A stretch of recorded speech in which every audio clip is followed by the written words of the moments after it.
मंदिर तक नहीं पहुंच पाता, ऐसे महोत्सव के क्षण में इन प्रसन्नता में प्रत्येक यहाँ के पल में आपको वह सिद्धियां, वह सफलता, वह आशीर्वाद या प्रचार रूप में वितरित होते हुए मिलता है। हम आपकी स्थिति पावन बेला में परम पूज्य गुरुदेव के चरणों में पूर्ण हृदय और समर्पण भाव से समर्पित होते हुए उन्होंने करते हैं और शुभकामना करते हैं कि आप सबके लिए यह दिव्यतम अद्वितीय क्षण जीवन के लिए आध्यात्म का आत्माए वह ग्राम बने जहाँ पहुँच कर आपको शक्ति मिले, रात और चैन की सांस मिले, गुरु की याद, गुरु की छवि आंखों में रहे और अपने मंदिर थोड़ा आंखों के सामने रहे। ऐसी शुभकामना करते हुए क्षणों में हम पूर्ण विश्वास रखते हैं कि आप इन 3 दिनों में प्रत्येक पल को सजीव कर देंगे, परम पूज्य गुरुदेव के पतियों को उतारेंगे, साधनाओं के नवीनतम क्षेत्रों में प्रवेश करेंगे और सिद्धियों को समझने का प्रयास करेंगे, जीवन में उनका उपयोग उतारने का प्रयास करेंगे और ऐसा सब कुछ आपको हमें प्राप्त हो। इन सबकों के साथ हम पुनः एक बार आप सबकी ओर से, सभी शिष्य परंपरा की ओर से, यहाँ पर जाके सब भाई बहनों की ओर से स्वयं में नमन करते हैं। हमारे बीच में बंगाल से यहाँ पर पहुँचे हुए कितने ही परिवार उपस्थित हैं। बंगाल वालों ने अभी जो पूर्णिमा का जोड़ा उठाया है, जो पूर्णिमा महोत्सव बंगाल में जुलाई के महीने में संपन्न होगा, तो वहाँ के पूर्ण कार्यक्रम में से हमारे बीच में आए जो उपस्थित है जो पूर्णिमा से भाई गोवर्धन लाल जी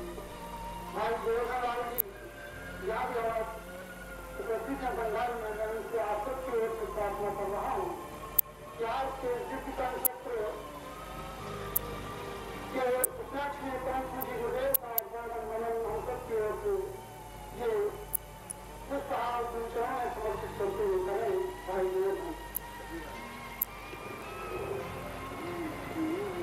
गोवर्धन गुरुदेव की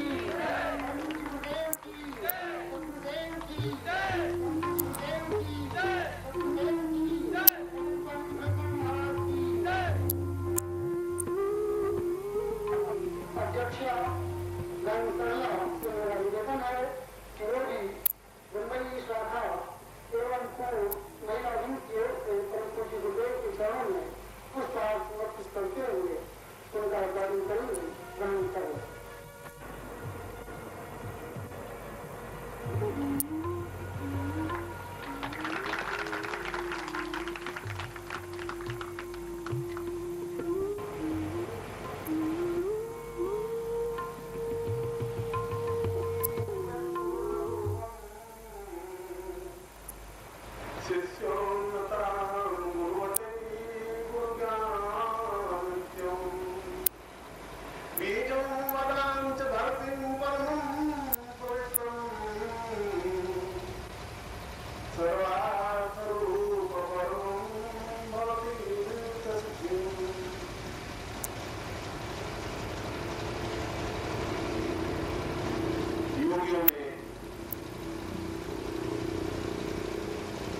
सर्वश्रेष्ठ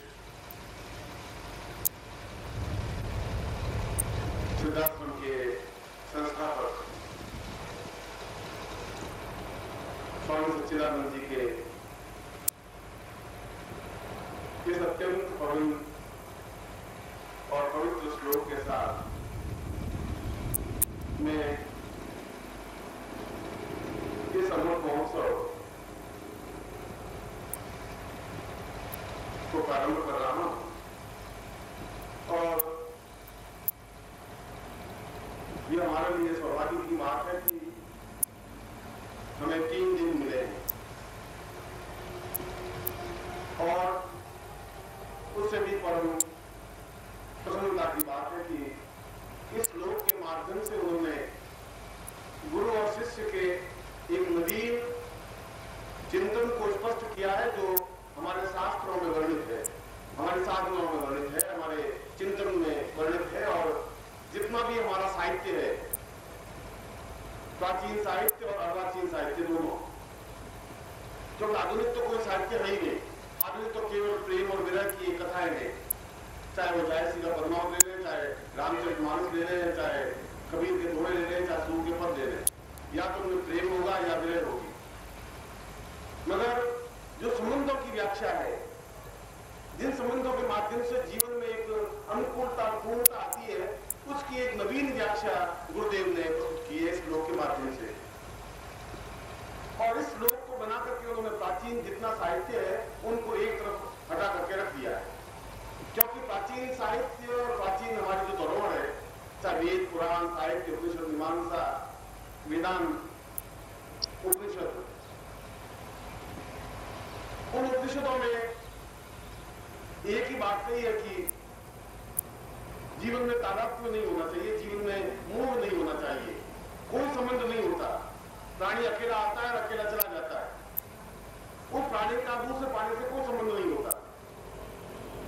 ये सारे हमारे शास्त्रों का अगर निचोड़ निकाला जाए तो उस निचोड़ में, उन शास्त्रों में प्रवृत्ति हमारे मानस में भर दी, और हमारे मानस में भर दी कि व्यक्ति का अपने आप में ही पूर्णता है। अहम पूर्णत्व सा पूर्णता सा देवत्व सा पूर्ण। मैं पूर्ण हूं इसलिए देवता पूर्ण है, मैं पूर्ण हूं इसलिए सारा संसार पूर्ण है। इसलिए मेरे अलावा दुनिया में किसी से कोई संबंध नहीं होता। इसीलिए व्यक्ति अकेला पैदा होता है, इसीलिए व्यक्ति अकेला मरता है। छांदोग्य उपनिषद में यही बात है। मैं इस श्लोक में नवीन बात कही, इस श्लोक में कही कि किसी से मोहग्रस्त होना ही जीवन की पूर्णता है। यदि हम किसी से अटैचमेंट नहीं है, किसी से प्रेम नहीं है, किसी संबंध नहीं है, तो फिर जीवन का कोई मकसद नहीं रह जाएगा। फिर जीवन का मकसद तो ऐसा रह जाएगा जैसे एक सूखा हुआ ठूंठ हो। फिर जीवन में रस नहीं रहेगा, फिर जीवन में कोई आनंद नहीं आएगा। और इसीलिए हमारे जितने ऋषि आप देखे होंगे वे ठूंठ की तरह दिखाई देते हैं, उनमें रस नहीं है। उनकी आंखें ऐसी जैसे पथराई हुई आंखें हो, चेहरा ऐसा लगेगा जैसे सूखे लकड़ी की तरह चेहरा हो। उस चेहरे में कोई भाव नहीं है, उस चेहरे में कोई मधुरता नहीं है, कोई आनंद नहीं है, उस चेहरे पर हंसी नहीं है, खिलखिलाहट नहीं है, एक मुस्कुराहट नहीं है। इसलिए कि उन्होंने जीवन का आधार अपने आप में एकांतमकता और एकांतता अनुभव कर ली। एकांतता जीवन की पूर्णता नहीं है। इस श्लोक के पहले ही चरण ये कहा कि जीवन तो एक दूसरे से संबंध से ही बनता है, चाहे संबंध मेरा इस देह का प्राणों से हो, चाहे इस प्राणों का आत्मा से हो, यह भी संबंध है। संबंध का मतलब ये नहीं मेरे पत्नी है, पुत्र है, कि मित्र है, संबंधी है, कि प्रेमी है या प्रेमिका है, संबंध कुछ ये संबंध नहीं। ये तो लौकिक संबंध है, ये तो बन जाएंगे, बिगड़ जाएंगे, मिट जाएंगे, रह जाएंगे, ये अपने आप में संबंध नहीं है। मगर यदि मुझे ब्रह्म से भी साक्षात्कार करना है तो संबंध बनाना पड़ेगा। उस संबंध को छोड़ करके हम जीवन नहीं बढ़ा सकते। जीवन का तात्पर्य यह है नहीं, और जीवन का तात्पर्य अपने आप में ठूंठ की तरह जीना ही जीवन का तात्पर्य नहीं है। जो बिल्कुल अपने आप में दबोच करके रखते हैं अपने आप को, व्यक्ति दो प्रकार के होते हैं। एक अंग्रेजी में कहते हैं पेसिमिस्टिक, निराशावादी। और निराशावादी प्रत्येक जीवन के क्षेत्र में निराशा अनुभव करते हैं, उनके जीवन में कोई रस होता ही नहीं। और ऐसे व्यक्ति जीवन में 90% है हमारे भारतवर्ष में, संसार में। इसलिए है कि उनके जीवन में रस जैसी कोई बात नहीं है।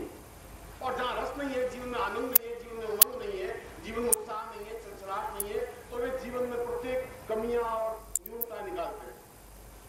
वो सोचते हैं कि ये जीवन बेकार हो गया, 40 साल हो गए, हम कुछ प्राप्त किया नहीं, और मां ने मेरे लिए कुछ किया नहीं, फादर ने मेरे लिए कुछ किया नहीं, और पत्नी आई तो ऐसी पत्नी आई, पत्नी कुछ काम नहीं। और नमस्कार।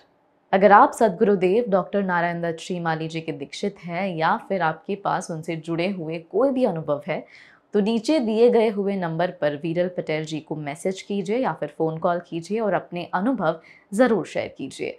डॉक्टर नारायण दत्त श्रीमाली जी के आत्मकथा का संकलन करने में मदद करें। धन्यवाद।